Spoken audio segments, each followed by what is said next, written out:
Hey man, back at it. All right, man, we got the Ezgo here, TXT 48 volt. First thing, as always, test your battery voltage. I'm gonna put the black lead in the main negative, red lead on the main positive. You can see volts. Volts DC is V with a straight line. All right. Then I'm going to always, just because you have battery voltage don't mean that the batteries are good. You have to do it with it under a load. And what I got here is I have a toe switch bypass with a paper clip. Let me see here. And what we're going to do first is we're going to check battery voltage, but the way to do it is you have to hit the gas. All right, so I'm putting main positive, main negative. I'm gonna hit the gas. Key on, put it in forward. You see I have battery voltage. And when I hit the gas, it ain't dropping down below 42 volts. All right, so the next thing you want to do is we're going to check the reed switch, which on back of the 48 volt plug, if you look at it, you have a blue wire ties into an orange wire. So the way we're going to test it is unplug the orange and blue wire from each other. And then we're going to take the blue wire, black lead on main negative, the red lead inside the blue wire here, and it should have, so I have it plugged into there testing it, and then you see battery voltage. So that right there tells you that the reed switch or the charging plug port is good. If you don't see no voltage coming out of here, you can just take this here, cut it, and put it on. You can run it to the main positive here. All right, so now what I'm gonna do is plug it back in. All right, plug it back in. I'm gonna go down here to my toe switch. You should have battery voltage. Let me see here. You should have battery voltage on both sides. And I got it bypassed, so I'm gonna have battery voltage. Yeah, battery voltage there. Now what you want to look for if you want to test the toe switch, you can just unhook it, put your voltmeter on ohms, and test the wires here where they go. So if you look at the plug, you only have 2 wires on the TXT 48 volt. All right, you can unplug it, take it there, put on ohms, 1 lead here, 1 lead there, and you can test it. When you flip the switch, it should zero out. When you flip the switch the other way, continuity should break, so it should get nothing. When you turn it back to run, it should zero out. Or if you wanted to, you could take it and black lead on main negative, the red lead on 1 lead like this, and you should see battery voltage. Then take your other lead and flip it like this on the other side, and you have battery voltage. All right, next thing we're going to do is test your key switch and all that. What we're going to do is, you see the solenoid, you have a yellow wire here and a blue wire.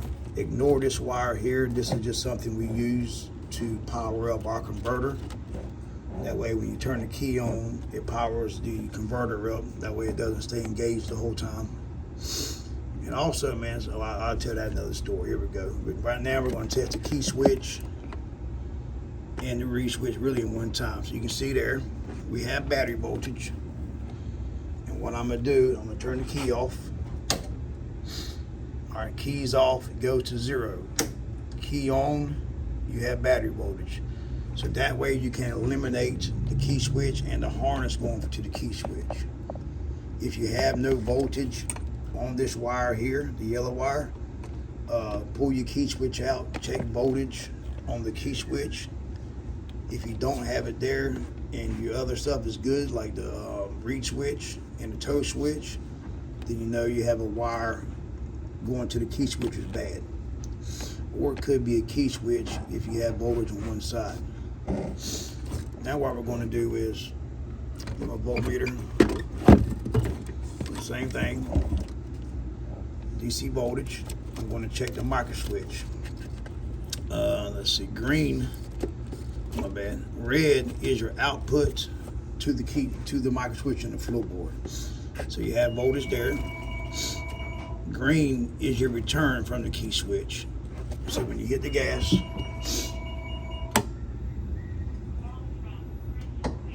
let me see, when you hit the gas, get a good connection.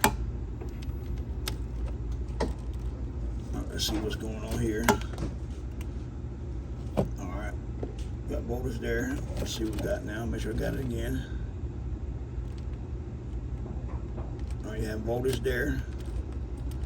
I hit the gas on the green wire, black lead, main negative. What happened to this here? Let me see. I must hit something wrong. Give me 1 second, man. Do a meter. All right, let's try it again.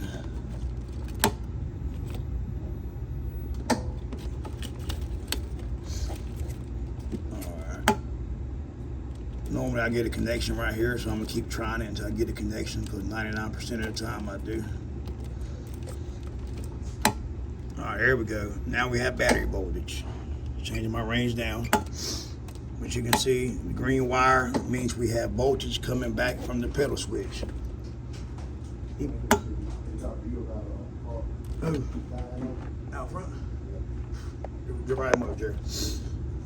Here you see I got, like I said before, if you got voltage on the red wire and no voltage on the green wire here, I just realized, man, it wasn't even showing the plug. You have no voltage on the green wire, but voltage on the red. When you hit the gas, that means the micro switch in the floorboard is bad. Now what we're going to do is check your ITS, inductive throttle sensor, because if that's bad, the solenoid won't click or the car won't run. So you're going to put your main lead on the negative, like with all these tests, black lead on main negative. So we're going to put you in here in the white wire. All right, you should get 14 volts with the key on. You see we have that. All right, so you know right there it's doing its job as far as voltage. And then we're going to take it out, put it in the black wire.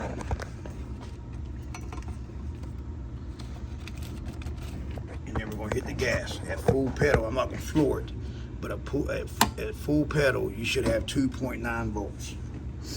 And what that means, if you don't have 2.9 volts or the voltage don't move, the ITS is bad. If you have no voltage here, 99% of the control is bad. All right. So I hope y'all follow me so far. Now what we're going to do is check your, let's see what we got here.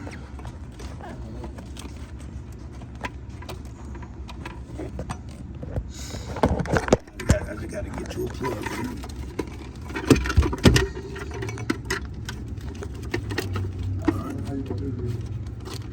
Now we have an orange wire here. Is that Bob? Yeah.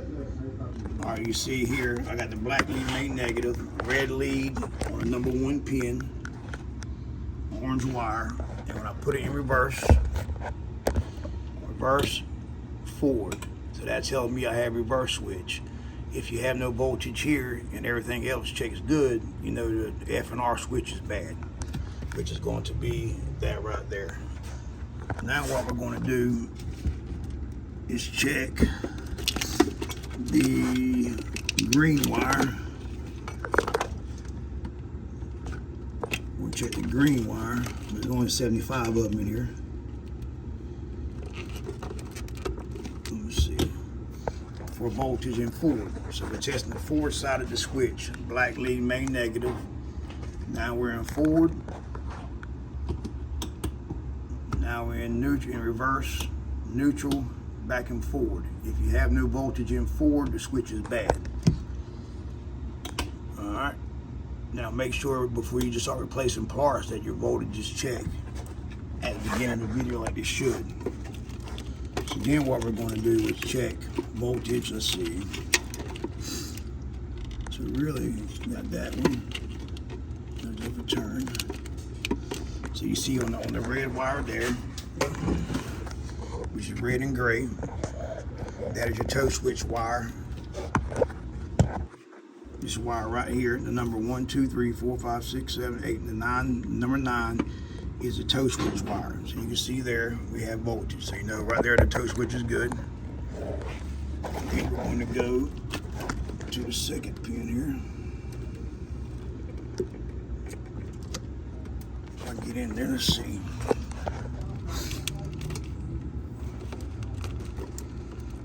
Now you can see that's your speed sensor. Don't worry about that. There's really no good way to test it. But what you want to do is, now we're going to test the solenoid. We're going to put the red lead on the main positive. And I always take it and make sure that I have voltage before I unhook my negative. So we got the black lead, main negative, red lead on the red, the positive. We're going to take it off, put the black lead on my blue wire on the micro switch. On the solenoid. And what it does, when you hit the gas, it goes from a hot. I'm trying to get this good shot for you. It goes to the blue wire is your ground from the controller. It's going to show a hot until you hit the gas. When you hit the gas and forward key on, you have battery voltage. But if you look at it though, a lot of people ask me this, why does it show battery voltage on all posts? So I'm going to show you why. On the solenoid, yellow wire shows hot voltage. This side here is straight from the solenoid, straight from the battery. It shows battery voltage. This side here shows battery voltage. But that doesn't mean that that's engaged. That means that it's reading across this resistor here. So you're going to read voltage. But it's really dead voltage, no amps. And you can see even on the blue wire, which is really a ground when you hit the gas, it shows voltage. So that right there tells you that just because it's hot does not mean it's actually a hot. It just means it's dead voltage. But whenever you hit the gas, black lead on the main negative, red lead here. When you hit the gas, now this side of the solenoid here goes to the controller. When you hit the gas, I have voltage. You see it going across, it drops. Now if you have voltage here, no voltage here, but these two posts show the correct voltage, and it clicks, check this side. If it don't have voltage, solenoid is bad. If you have voltage here and it don't click, replace the solenoid. All right, so then we're going to check the output for the controller.